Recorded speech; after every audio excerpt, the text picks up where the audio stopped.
शिमगोत्सव जवळ आला की हमखास आठवण होते ती होळीच्या दिवशी वाजवली जाणाऱ्या टिमकीची. लहानांसाठी आकर्षण असलेली टिमकी होळी जाळण्याच्या वेळी वाजवण्याची प्रथा आजही ग्रामीण भागामध्ये असल्यानं या टिमक्यांना मोठी मागणी आहे. सध्या येवला शहरामध्ये टिमक्या बनवणाऱ्यांची लगबग सुरू असल्याचं पाहायला मिळतंय. होळी सणाच्या काही दिवसांअगोदरच येवल्यातील पुरे कुटुंबाची लगबग सुरू होते ती टिमकी बनवण्याची. त्यासाठी ठिकठिकाणाहून त्यांना कच्चा माल, टिमकीसाठी लागणारे कातडे बाहेर गावाहून विकत आणावे लागते.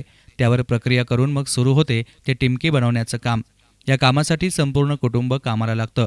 कोणी टिमकीचे कातडे कापतो, तर कोणी वादी तयार करतो, तर कोणी टिमकी तयार करतो. अवघ्या काही मिनिटांमध्ये ही टिमकी तयार होते आणि मग ती 2 ते 3 दिवस उन्हामध्ये सुकवली जाते. त्यानंतर त्यावर रंगकाम आणि नक्षीकामही केलं जातं. घरातील महिला घरकाम सांभाळून संपूर्ण वेळ या कामामध्ये गुंतलेल्या असतात. यंदा नोटाबंदीमुळे दरवर्षीपेक्षा कमी प्रमाणामध्ये टिमक्या तयार करण्यात आल्यात. मात्र हा व्यवसाय पारंपरिक असल्यानं तो टिकून राहावा यासाठी जादा किमतीला कच्चा माल म्हणजेच कातडे, लोखंडी पट्ट्या विकत आणाव्या लागतात. एकूणच होळीच्या दिवशी दृष्ट प्रवृत्तींचा नाश होतो, तेव्हा आनंद साजरा करण्यासाठी आली होळी वाजवा टिमकी असं म्हणत टिमकी वाजवली जाते. याविषयी येथील टिमकी कारागीर रंगनाथ पुरे आणि शोभा पुरे यांनी आपल्या प्रतिक्रिया व्यक्त केल्या. आमच्या 5-6 पिढ्यापासून धंदा व्यवसाय आहे हा. दर होळीला बनवतो आम्ही. पूर्वी महिना दीड महिना पासून बनवित होतो, परंतु आता धंदा नसल्यामुळे आता 2 दिवसापासून आम्ही धंदा चालू केलेला आहे. आता 2-3 दिवसामध्ये जे होईल ते काम करू आम्ही आणि मार्केटला ऐकायला नेऊ. तर नाजूक परिस्थिती झाली. फायबरचे, प्लास्टिकचे ढोल ताशे निघाले, त्याच्यामुळे व्यवसाय बंद केलेला आहे. 40, 50, 60 असं विकलं जातं.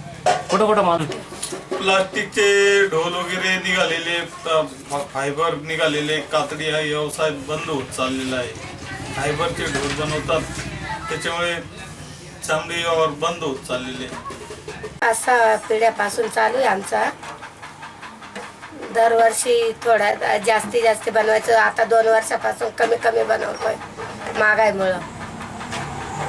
आता ते अजून काही विक्रय झालेलंच नाही आहे, पण तरी पण 40-50 रुपये 60 रुपये असं जायला पाहिजे आमचं माल. मी कमीत कमी 10-12 दिवस आधी बनवतो, पण यावर्षी लवकर नाही बसलो, माल नव्हता म्हणून. तर आता झाले 3-4 दिवस. 40, 50, 60 असे विकल्या जाते.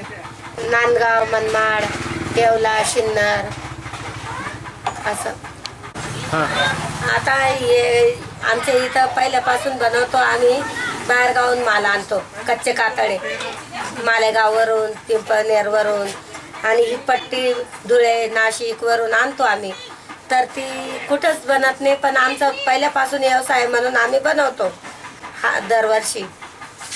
News reporter Santosh Batav, SN media, Yeola.